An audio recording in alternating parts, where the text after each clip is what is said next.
দাম দরকার ছিল দুইটা ঈদের টাইমে কেন জানেন একটা ওই যে কালিয়াতি আছে না এই বুয়াপুরে এই দেখেন কি অবস্থা আবারও এতে কিছু করে বাসে আর টাকার বাইরে ঢুকে যাবো বুঝলেন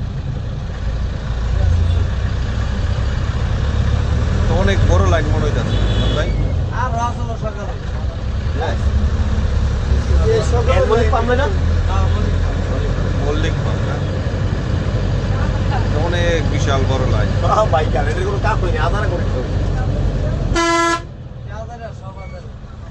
কিছু আছে ওই যে রাশিয়া করে কিছু আছে রাশিয়া করে ব্যাগ বুক দিয়ে আছে আসলে বেশিরভাগই আমরা ভাবলে এই যে এই সব ভর্তাইছে আগের থেকে কিছুটা শান্তিতে আছি আমরা